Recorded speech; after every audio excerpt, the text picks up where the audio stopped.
네덜란드의 교도소는 죄수가 없어 문을 닫아야 합니다. 풍차와 튤립의 나라, 세계에서 가장 긴 역사를 자랑하는 국가 앤섬. 네덜란드에는 여러분이 탐험할 수 있는 수많은 흥미로운 것들이 기다리고 있습니다. 저와 함께 비용 없는 네덜란드 여행을 떠나 이 나라의 특이한 점들을 알아보세요. 24번. 유럽에서 가장 작은 정면집. 암스테르담에 여행할 기회가 있다면 운하와 거리를 따라 아름다운 역사적인 건물들이 늘어선 모습을 보게 될 것입니다. 이 건물들은 정면이 특히 좁고 높게 나타나는 특징이 있습니다. 이 집들은 뒷부분으로 갈수록 더 넓고 길어집니다.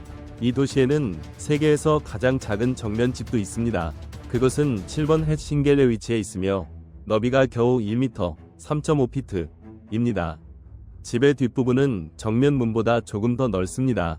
암스테르담의 많은 집들은 위층 창문이 더 작아 보이도록 설계되어 집이 더 높아 보이게 만드는 시각적 착시를 만듭니다.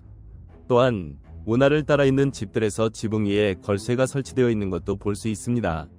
이 걸쇠들은 거주자들이 좁고 가파르며 구불구불한 계단을 올라가야 하는 상황에서 크고 부피가 큰 물건을 위층으로 끌어올리기 위해 사용됩니다.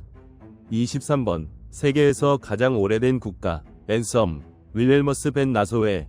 일반적으로 윌헬머스로 알려져 있는 이 노래는 네덜란드의 국가 앤섬입니다. 윌헬머스는 1572년에 시작되었으며 오늘날까지 사용되는 가장 오래된 국가 앤섬입니다. 대부분의 네덜란드 사람들은 자신들의 유산을 자랑스럽게 여기며 음악이 시작되면 국가 앤섬을 부릅니다. 윌헬머스의 공식 가사는 고대 네덜란드어로 쓰여져 있습니다. 또 다른 흥미로운 사실은 각 연의 첫 글자를 보면 윌럼 벤 나소라는 이름이 나타난다는 것입니다. 이는 오렌지 나소 왕조의 첫 번째 왕의 이름입니다. 22번. 네덜란드 사람들은 커피를 사랑한다. 네덜란드 인구의 약 40%는 하루 평균 3에서 4잔의 커피를 마십니다. 커피숍은 도시에서 매우 인기가 많으며 일과 후나 점심시간 동안 만남과 휴식을 위한 장소로 자주 이용됩니다. 네덜란드의 모든 커피숍 중 약 3분의 1이 암스테르담에 위치해 있어 암스테르담은 네덜란드의 커피 수도라고 할 수 있습니다. 최근 국제 커피 조직의 통계에 따르면 네덜란드는 전 세계 커피 소비 국가 20위 목록에서 5위에 올랐습니다. 평균적으로 네덜란드 사람은 하루에 2.4잔의 커피를 마시며 이는 연간 150리터의 커피에 해당합니다. 네덜란드 사람들은 아침, 휴식 시간, 오후, 그리고 저녁 후에 커피를 즐깁니다. 그들은 커피를 박지 트로스트라고 부르며 이는 단지 한 잔이지만 위로를 준다는 의미입니다. 21번. 나무 기둥 위에 지어진 네덜란드의 수도.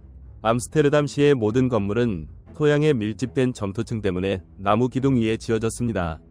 이 기둥들은 35피트, 약 10.5m 깊이의 모래층에 박혀 있습니다. 일반적으로 집은 약 10개의 나무 기둥에 지탱되지만 더 큰 건물은 수천 개의 기둥에 의해 지탱됩니다. 사실 왕궁은 13,659개의 나무 기둥 위에 세워져 있고 암스테르담 중앙역은 9,000개 이상의 나무 기둥 위에 세워져 있다는 사실 알고 계셨나요? 네덜란드에 대한 이런 사실이 흥미롭다면 좋아요와 댓글을 남겨주세요. 20번. 네덜란드는 세계에서 처음으로 동성 결혼을 합법화한 나라. 네덜란드에 대한 흥미로운 사실은 2001년에 세계에서 처음으로 동성 결혼을 합법화한 나라라는 점입니다. 이 사실은 그 나라가 인류를 위한 혁신과 법률에 있어 선구자였다는 점에서 놀랍지 않습니다. 첫 번째 동성 결혼은 2001년 4월 1일에 이루어졌으며 많은 동성 커플들이 서로 법적으로 결합하기 위해 관계를 합법화했습니다. 네덜란드의 법률은 파트너 중 한 명이 네덜란드 시민이거나 네덜란드에 거주해야 한다고 요구합니다. 네덜란드의 법적 결혼 연령은 18세이며 부모의 동의가 있을 경우 18세 이하도 결혼할 수 있습니다. 2001년 네덜란드에서 동성 결혼이 인정된 이후 많은 다른 나라들도 이를 따랐습니다.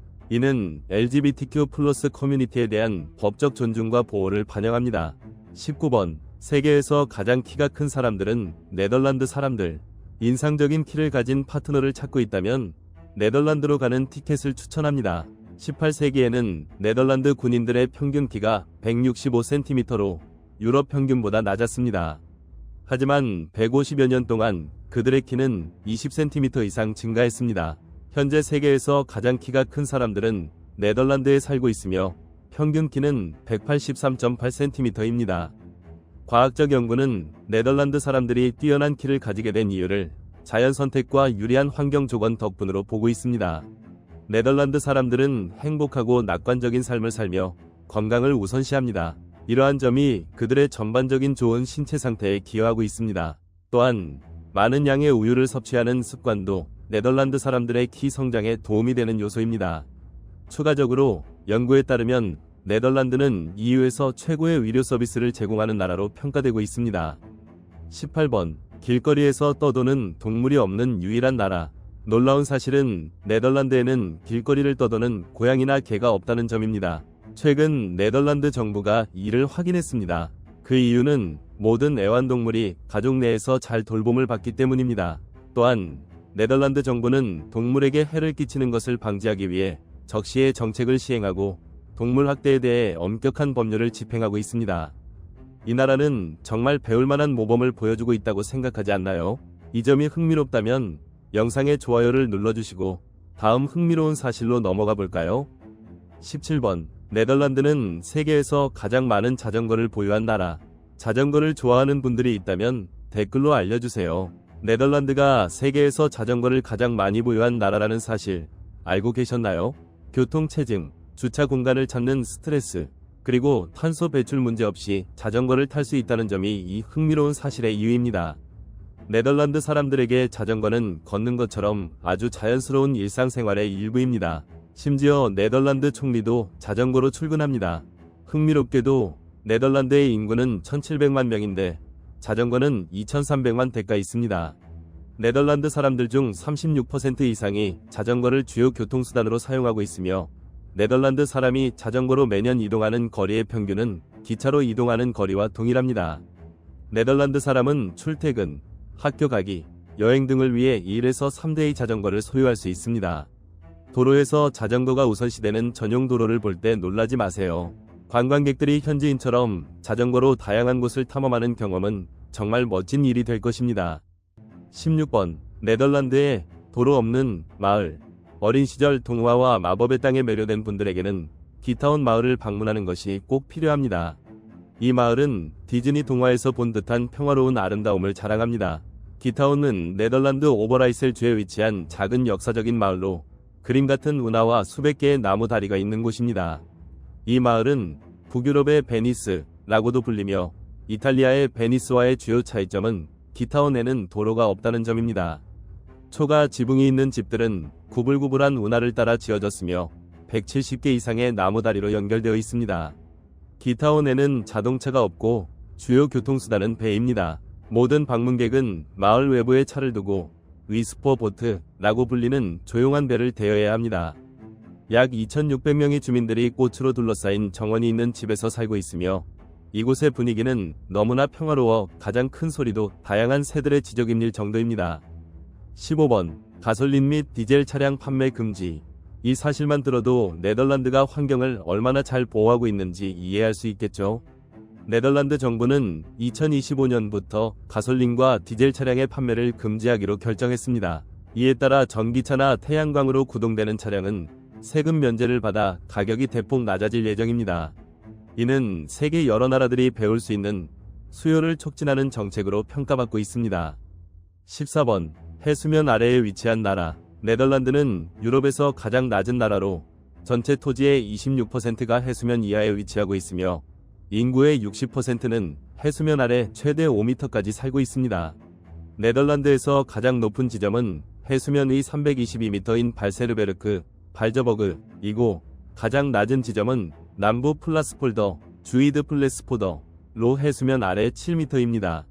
가장 많이 방문하는 공항인 암스테르담의 슈폴 공항은 해수면 아래 3m에 위치해 있습니다. 다행히도 네덜란드는 쓰나미와 같은 자연재해에 취약하지 않기 때문에 여행객들은 편안하게 나라를 탐험할 수 있습니다. 낮은 고도 덕분에 네덜란드에는 방대한 운하 네트워크가 형성되어 있으며 이는 다음에 소개할 흥미로운 사실로 이어집니다. 13번. 많은 감옥들이 죄수 부족으로 문을 닫았다. 이것은 이상하게 들릴 수 있지만 네덜란드에서는 죄수가 부족해 감옥을 닫아야 했다는 사실이 있습니다. 2013년에 네덜란드는 죄수가 부족해서 19개의 감옥을 폐쇄했습니다. 이들은 감옥에 수감할 정도의 범죄가 없어서 문을 닫게 되었습니다. 감옥은 2016년 9월까지 빈 채로 남아 있었고 결국 암스테르담은 감옥을 유지하기 위해 노르웨이에서 240명의 죄수를 수입해야 했습니다. 네덜란드의 낮은 범죄율은 죄수들이 사회에 재통합될 수 있도록 돕는 데 초점을 맞춘 정책과 전자 모니터링 시스템 덕분입니다. 발목에 착용하는 팔찌를 통해 죄수들은 노동에 참여할 수 있습니다. 2008년에 발표된 연구에 따르면 발목 팔찌 모니터링 시스템은 기존의 모니터링 방식에 비해 재범률을 절반으로 줄였다고 합니다. 감옥에 갇혀 있는 대신 네덜란드의 죄수들은 노동을 통해 국가에 기여할 기회를 가집니다. 네덜란드의 인구는 1700만 명인데 죄수는 11,600명에 불과합니다. 이는 10만 명당 69명이 죄수에 해당하는 수치입니다. 반면 미국은 세계에서 가장 높은 수감률을 기록하고 있으며 10만 명당 716명의 죄수가 수감되어 있습니다. 네덜란드에서 벌어진 이 이상하지만 흥미로운 현상에 대해 어떻게 생각하시나요? 이 나라가 왜 이렇게 적은 죄수를 가진다고 생각하시나요? 댓글로 의견을 남겨주세요. 12번 암스테르담 베니스보다 많은 운하, 파리보다 많은 다리. 네덜란드의 수도인 암스테르담은 수많은 운하와 다리가 있는 도시입니다. 암스테르담에 있으면 다리를 건너거나 운하를 볼 때까지 5분도 걸리지 않습니다. 사실 암스테르담에는 165개의 운하와 1281개의 다리가 있으며 그중 80개의 다리는 운하 벨트 주위에 위치하고 있습니다. 처음에는 어촌이었던 암스테르담은 마을을 거쳐 도시로 발전했고 그 복잡한 운하 네트워크는 도시 내와 외부와의 교통과 무역을 촉진하기 위해 개발되었습니다. 이 운하 미로는 암스테르담을 90개의 작은 섬으로 나누어 놓습니다. 도시의 방대한 운하와 다리 시스템은 다양한 장소에서 멋진 경관을 만들어냅니다. 이 도시의 운하들은 또 다른 중요한 용도로 사용됩니다. 바로 하우스보트, 집배들의 기초가 되기 때문입니다. 암스테르담의 운하와 암스텔강을 따라 자리잡은 하우스보트는 콘크리트 부유물 위에 건설되어 있으며 화장실, 주방, 침실 등 일반적인 집의 모든 편의시설을 갖추고 있습니다. 암스테르담에는 2,500개 이상의 하우스보트가 있으며 그중 많은 하우스보트는 에어비앤비에서 임대할 수 있습니다. 심지어 캣보트라는 고양이 전용 하우스보트도 있는데 이는 암스테르담의 길 잃은 고양이들을 위한 피난처입니다. 이 사실이 흥미로우시다면 좋아요를 눌러주시고 이제 네덜란드에 관한 다음 흥미로운 사실로 넘어가겠습니다. 11번 풍차 네덜란드를 대표하는 상징. 네덜란드는 풍차의 나라라는 아름다운 이름으로도 알려져 있습니다.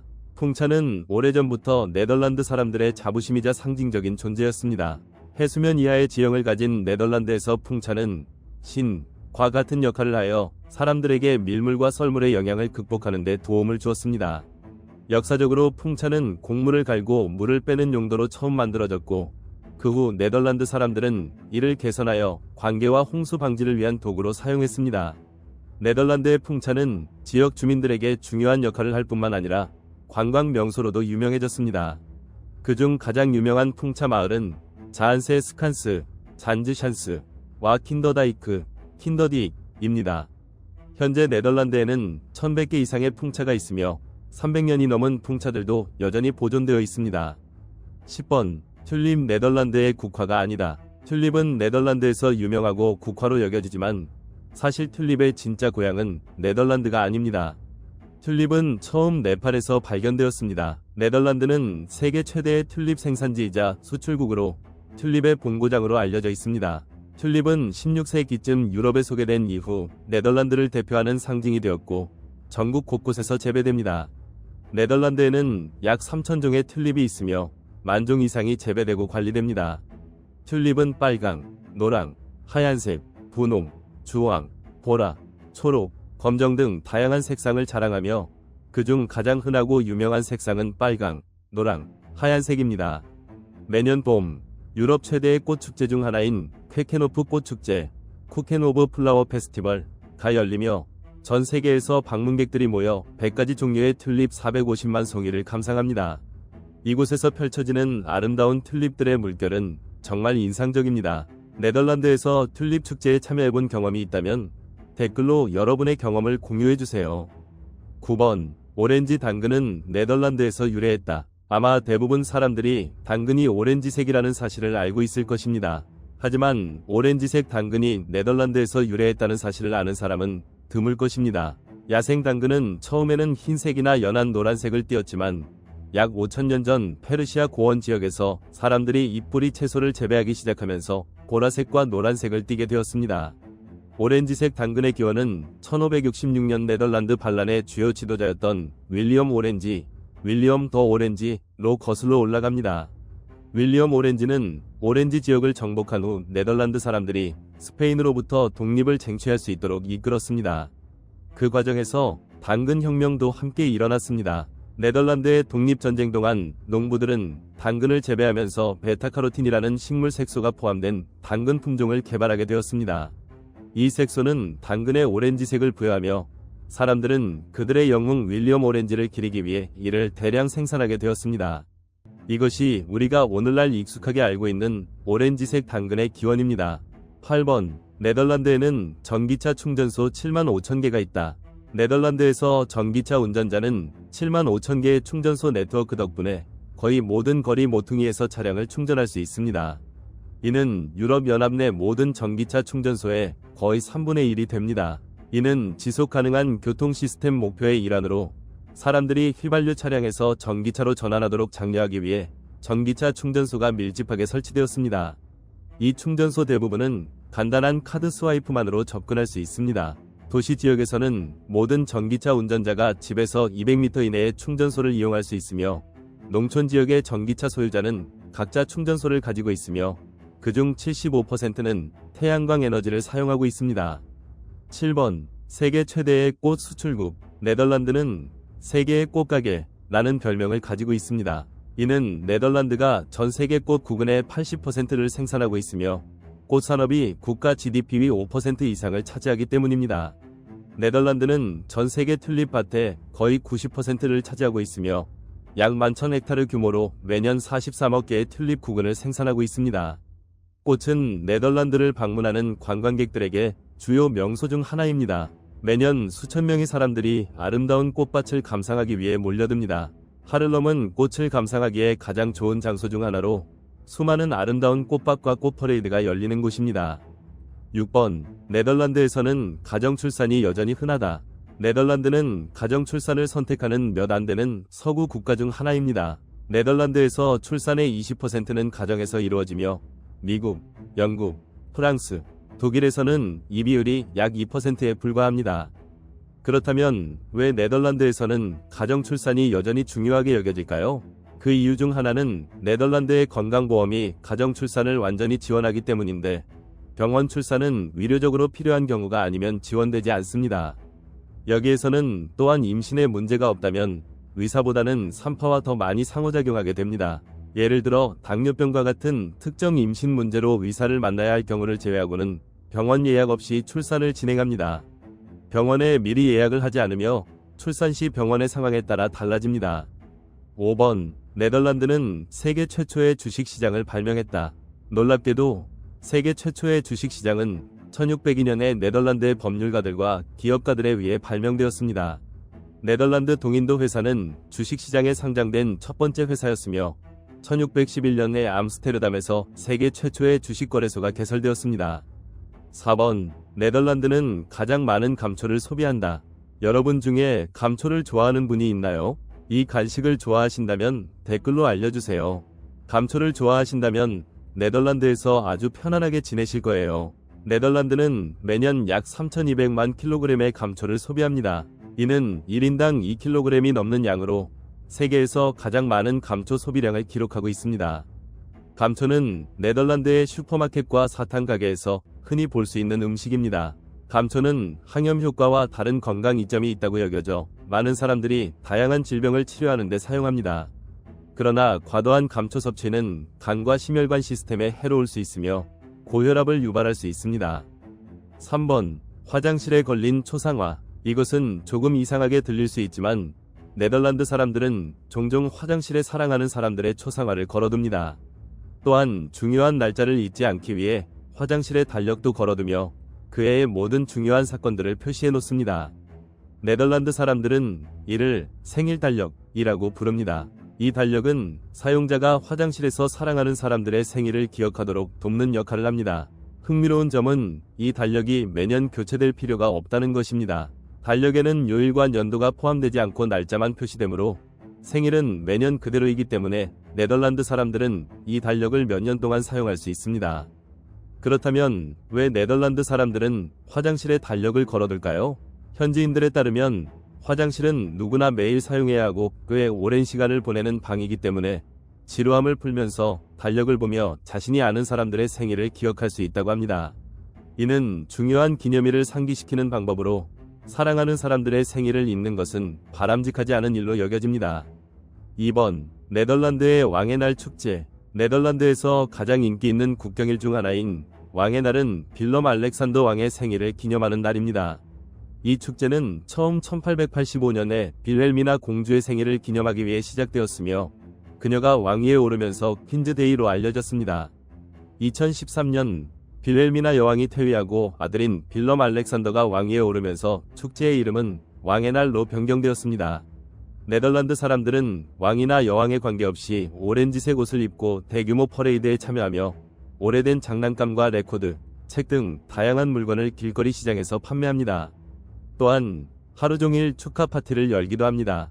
1번. 진이 발상지. 네덜란드와 관련된 이 흥미로운 사실은 16세기로 거슬러 올라갑니다. 네덜란드 사람들은 진을 발명하고 이를 영국에 소개했습니다.